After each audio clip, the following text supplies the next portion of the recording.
नमस्कार बच्चों, कल हम लोगों ने जो देखा था क्लास 9 बायोलॉजी चैप्टर 1 जीवन की मौलिक इकाई, उसके अंतर्गत आगे के सभी महत्वपूर्ण बिंदुओं को हम लोग देखते हैं। जैसे कल हम लोग पिछले चैप्टर में कंप्लीट किए थे, माइक्रोस्कोप के बारे में जाने थे कि माइक्रोस्कोप कितना महत्वपूर्ण है और कैसे कोशिका का विभाजन और कोशिका का पता लगाया था रॉबर्ट हुक ने।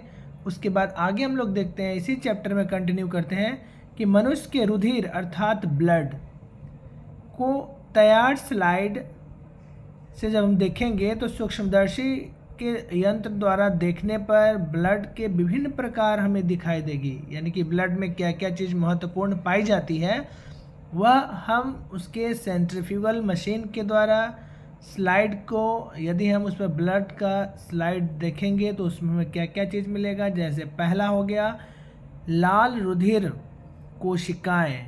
पहला हमें ब्लड में दिखेगा RBC अर्थात लाल रुधिर कोशिकाएं। यह लाल रुधिर कोशिकाएं जो होती हैं इसे हम लोग बोलते हैं रेड ब्लड कार्पोल्स और इसे इरिथ्रोसाइट्स भी बोलते हैं। अर्थात लाल रुधिर कोशिकाओं को इरिथ्रोसाइट कहा जाता है। ये ऑब्जेक्टिव है, बहुत इंपॉर्टेंट है, इसे हम याद कर सकते हैं कि RBC को इरिथ्रोसाइट्स कहते हैं, लाल रुधिर कोशिका को इरिथ्रोसाइट कहा जाता है। ये कॉम्पिटिटिव एग्जाम में भी आता है और क्लास 9 के एग्जाम में तो आएगा ही आएगा। जनरल कंपटीशन एग्जाम में आता है कि RBC को क्या कहा जाता है, तो RBC को कहा जाता है इरिथ्रोसाइट से। अंडरलाइन किया हुआ है, इसको आप राइट डाउन कर लेंगे, नोट करेंगे। अब आगे देखिए, इसमें क्या दिया कि हीमोग्लोबिन की उपस्थिति के कारण इसका रंग लाल होता है। RBC का जो कलर होता है वह लाल किस कारण से होता है? यह भी अति महत्वपूर्ण क्वेश्चन है कि रक्त का कलर लाल कैसे होता है। तो हीमोग्लोबिन की उपस्थिति के कारण रक्त का कलर लाल होता है। यह भी वेरी वेरी इंपॉर्टेंट है, इसको भी आप राइट डाउन करेंगे। इसका आकार वाई कॉन्केव डिस्क के समान होता है और लाल रुधिर कणिकाओं में केंद्रक अनुपस्थित होता है। यहाँ से हमें 3 ऑब्जेक्टिव क्वेश्चन मिले जो काफ़ी महत्वपूर्ण है और जनरल कंपटीशन से लेकर के सभी कॉम्पिटिटिव एग्जाम में आता है, तो इसे राइट डाउन करना ना भूलें।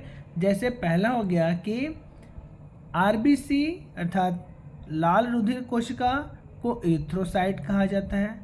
प्रश्न आएगा इरिथ्रोसाइट कहा जाता है RBC, WBC, प्लेटलेट्स या फिर लिम्फोसाइट्स, तो यहाँ पे हम लिख सकते हैं कि इरिथ्रोसाइट्स RBC को कहा जाता है, यानी कि लाल रुधिर कोशिका को RBC कहते हैं। हीमोग्लोबिन के कारण रक्त का कलर लाल होता है, दूसरा इंपॉर्टेंट क्वेश्चन। और RBC में न्यूक्लियस नहीं पाया जाता है। यह 3 वेरी इंपॉर्टेंट क्वेश्चन हम यहाँ से फाइंड आउट कर सकते हैं, राइट डाउन कर सकते हैं। अब दूसरे क्वेश्चन को देखिए, दूसरा पॉइंट है श्वेत रुधिर कोशिकाएं, व्हाइट ब्लड सेल्स या कार्पोल्स। अब यहाँ पे क्या है, श्वेत रुधिर कोशिकाओं को ल्यूकोसाइट्स कहते हैं। इरिथ्रोसाइट्स बोलेंगे RBC को और ल्यूकोसाइट बोलेंगे WBC को।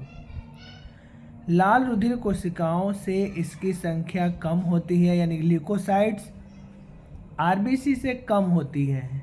इसमें केंद्रक उपस्थित होते हैं। देखिए पहले वाला में केंद्रक अनुपस्थित होता है, जबकि इसमें केंद्रक न्यूक्लियस उपस्थित होते हैं। श्वेत रुधिर कोशिकाएं 5 प्रकार की होती है। अब इसके कौन कौन से प्रकार हैं, इसी में अलग अलग टाइप्स होते हैं, बहुत ही इंपॉर्टेंट है, इसको आप राइट डाउन करते चले और लिख लें कि श्वेत रुधिर कोशिकाएं 5 प्रकार की होती हैं।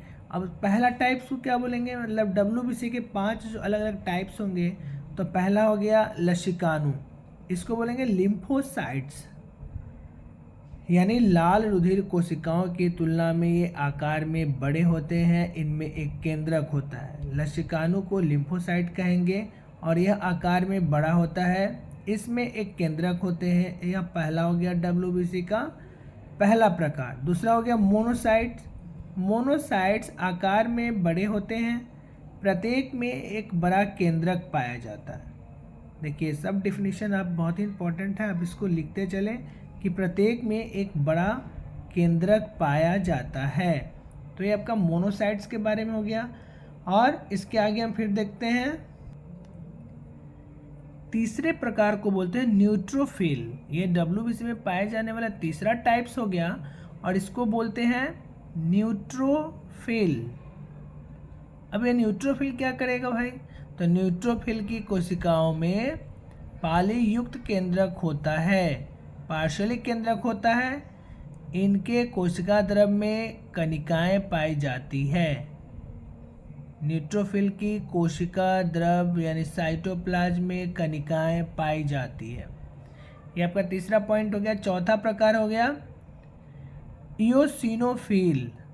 इओसिनोफिल कोशिका के केंद्रक द्विपालिका बाइलोब्ड होते हैं। रुधिर में इनकी संख्या अधिक होने के कारण इओसिनोफिलिया नामक बीमारी हो जाती है। यहाँ पर यह भी एक इम्पॉर्टेंट चीज़ है कि इओसिनोफिल जो हो गए, इसकी संख्या यदि अधिक हो जाए तो कौन सी बीमारी होती है? इओसिनोफिलिया। यह भी याद करने वाली है और बहुत इंपॉर्टेंट है। ये सब ऑब्जेक्टिव आप याद कर लें और इसको राइट डाउन करते चलें कि इओसिनोफिलिया बीमारी इओसिनोफिल की संख्या अधिक होने से होती है और यह चौथा टाइप्स है WBC का। पांचवें टाइप्स की बात की जाए, इसको बोलते हैं बेसियोफिल। बेसियोफिल की संख्या कम होती है। प्रत्येक बेसियोफिल में पॉलीमॉर्फिक केंद्रक उपस्थित होते हैं। इसकी संख्या कम पाई जाती है। अब 3 नंबर अगला देखें, ब्लड का तीसरा पार्ट। ये 5 हो गए, ये टाइप्स हो गए WBC के। अब इसके आगे देखते हैं प्लेटलेट्स। अब प्लेटलेट्स में क्या है? तो प्लेटलेट्स आकार में छोटे होते हैं जो रुधिर वाहिनियों के कटने फटने पर रक्त को बहने से रोकते हैं। ये रक्त को जमने अर्थात क्लोटिंग में सहायक होते हैं। यानी प्लेटलेट्स जो होते हैं वो आकार में छोटे होते हैं और यह ब्लड के क्लोटिंग में यानी जमने में, जैसे कट गया, छिल गया, तो जब ब्लड रक्त का स्राव होने लगता है तो उसको जमने में मदद करता है प्लेटलेट्स। ये बहुत इंपॉर्टेंट है कि प्लेटलेट्स के द्वारा ही रक्त का जमाव होता है, क्लोटिंग होता है और वह बहने से रुक जाता है। अगला हम लोग देखते हैं महत्वपूर्ण क्या दिया हुआ है कि जैसे सभी अलग अलग मानव के रुधिर में उपस्थित विभिन्न प्रकार की कोशिकाएं ब्लड में कौन कौन से सेल्स पाए जाते हैं, तो ये फिगर आप बना सकते हैं। ये हो गया सारकंजी, ये उदासी, नरंजी, लशिकानु, योसिनरानी, एक केंद्राणु, पट्टिकानु, लाल रुधिर कणिकाएं। ये सभी मानव के रुधिर में पाए जाने वाले विभिन्न प्रकार की कोशिकाएं हैं। इसे आप ध्यान से देखें।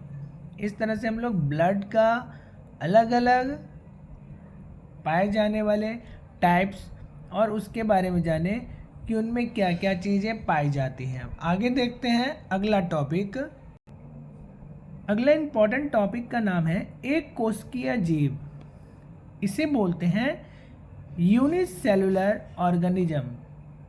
अब यह क्या चीज़ है, इसे अपने कॉपी में राइट डाउन करते चले। कुछ जीवों के शरीर का निर्माण सिर्फ एक कोशिका से होता है।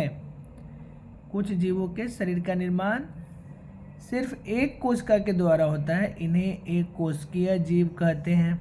अब इसका एग्जाम्पल क्या क्या हो गया, जैसे कि अमीबा, पैरामीशियम, बैक्टीरिया, ये सब यूनिसेलुलर ऑर्गेनिज्म हैं, एक कोशिकीय जीव हैं। अर्थात एक ही कोशिका के अंदर जीवन संबंधी सभी प्रकार की उपापचय क्रिया, मेटाबॉलिक एक्टिविटीज एक कोशिका के भीतर ही संपन्न होती है। जैसे श्वसन हो गया, पोषण हो गया, उत्सर्जन हो गया, पाचन हो गया। तो यहाँ समझने वाली बात यह है कि एक कोशिकीय जीव में विशेष अंग नहीं होते हैं, यानी एक कोशिका के द्वारा ही उसमें समस्त क्रियाएं होती हैं। इंडिविजुअल इसमें ऑर्गन नहीं पाया जाता है। इसे भी आप लिख सकते हैं आराम से। और अगला देखते हैं, अगला पॉइंट है बहुकोशिकीय जीव। बहुकोशिकीय जीवों का शरीर कई कोशिकाओं के आपस में मिलने से बनते हैं। जैसे बहुत सारे कोशिकाओं का आपस में जब मेल होता है तो जीवों की कोशिकाओं के समूह से बनने वाले जीव को बहुकोशिकीय जीव कहते हैं। यानी कोशिका जब आपस में मिलेगा तो उत्तक बनाएगा, उत्तक आपस में जुड़ जाएगा, अंग बनाएगा, अंग के मिलने से अंग तंत्र बनेगा और अंग तंत्र के बनने से कंप्लीट बॉडी बनेगा। तो बहुकोशिकीय जीवों में शरीर कई कोशिकाओं के आपस में मिलने से बनते हैं। जैसे प्रोटिस्टा समूह के जीवों को छोड़कर बाकी सभी समूहों के जीव बहुकोशिकीय होते हैं। इनके शरीर में कोशिकाओं की संख्या अरबों से लेकर खरबों तक हो सकती है। अब सोचिए यहाँ पे कितना अधिक है कि बहुकोशिकीय जीवों में कोशिकाओं की संख्या अरबों से लेकर खरबों तक हो सकती है। एग्जाम्पल लिखेंगे, मनुष्य, हाथी, घोड़ा, बिल्ली, वृक्ष इत्यादि। अब अगला बिंदु को देखिए, अगला बिंदु क्या कर रहा है कि क्या सभी जीवों की कोशिकाएं समान होती है। विभिन्न प्रकार के जीवों की कोशिकाओं में थोड़ी बहुत भिन्नता होती है। सभी कोशिकाओं का अपना एक अलग स्ट्रक्चर होता है, इसलिए उसमें थोड़ी बहुत भिन्नता तो होती है। जैसे पौधे तथा जंतु की कोशिकाएं, एक जीव के शरीर में विभिन्न प्रकार की कोशिकाएं पाई जाती है। जीवों में विभिन्न प्रकार के कार्यों के लिए संपादन हेतु अलग अलग कोशिकाओं का समूह होता है। अतः कोशिकाओं का अलग अलग कार्य होता है और कोशिकाओं का समूह भी अलग अलग होता है। जैसे उदाहरण के लिए देख ली, अमाशय की कोशिका हो गए, भोजन के पाचन में भाग लेती है। अमाशय में यानी जो भोजन हम करते हैं उसको पचाने वाली कोशिकाओं को अमाशय की कोशिका कहते हैं, जो भोजन के पाचन में मदद करती है। कंकाल पेशियों, प्रचलन तथा गति में भाग लेती है। जबकि तंत्रिका तंत्री कोशिकाएं संवेदनाओं को ग्रहण करने और इसके संचरण करने में भाग लेती है। विभिन्न अंगों के कार्यों के कारण कोशिकाओं की संरचना में भी भिन्नता होती है। ये बहुत ही महत्वपूर्ण है कि शरीर में अलग अलग तरह की कोशिकाएं पाई जाती हैं और उनके कार्य भी अलग अलग होते हैं। तो बहुत ही इंपॉर्टेंट है, इसको आप राइट डाउन कर सकते हैं, नोट कर सकते हैं। वीडियो को पॉज करके आपको जो भी इंपॉर्टेंट लगे इसको नोट करेंगे और एक दो बार इसको ध्यान से पढ़ते चलेंगे। निस्संदेह आपको बहुत मज़ा आएगा और समझ में भी आएगा। इस तरह से आप एक नोट्स बना सकते हैं और आप क्लास 9 से लेकर ही अपने टारगेट को सेट करेंगे और हमेशा set the target and hit the target की प्रक्रिया में आगे बढ़ेंगे। देखते हैं अगला टॉपिक क्या है। यहाँ पर कुछ कोशिकाओं का आपको एग्जाम्पल दिखाया गया है कि किस तरह की कोशिकाएं पाई जाती हैं। जैसे देखिए, डायटम की कोशिका है, सेरेशियम की कोशिका है, उसके बाद बसा कोशिका किस तरह की होती है, उपकला कोशिका, यकृत कोशिका है, तंतु कोरक कोशिका है, उसके बाद तंत्रिका कोशिका है। ये सभी कोशिकाएं हैं। पेशीय कोशिका कैसी होती हैं, चपक कोशिका है, मानव शुक्राणु कोशिका है। देखिए इस तरह से यह शुक्राणु कोशिका हो गया। ये एग्जाम्पल है कोशिकाओं का। यहाँ से आप 2-4 एग्जाम्पल कोशिकाओं का बना सकते हैं और लिख सकते हैं अपने नोट्स में, ताकि आपको सहूलियत हो कि कोशिकाओं के टाइप्स के बारे में जान सकें। इसी चैप्टर को कंटिन्यू करेंगे नेक्स्ट वीडियो में। आपको कैसा लगा वीडियो, लाइक शेयर और सब्सक्राइब जरूर करें। इस तरह से आपके सामने हम चैप्टर वाइज एनालाइज करते हुए हर एक बिंदुओं को यहाँ पर ऑब्जेक्टिव, सब्जेक्टिव एंड डिस्क्रिप्टिव सभी को एक तरह से आपके सामने उपस्थित करेंगे, जिससे आपको लाभ होगा। आप नोट्स बनाते चलें। इन्हीं शुभकामनाओं के साथ मिलते हैं अगले वीडियो में। तब तक के लिए हमें दीजिए इजाज़त। आपका दिन शुभ हो। धन्यवाद।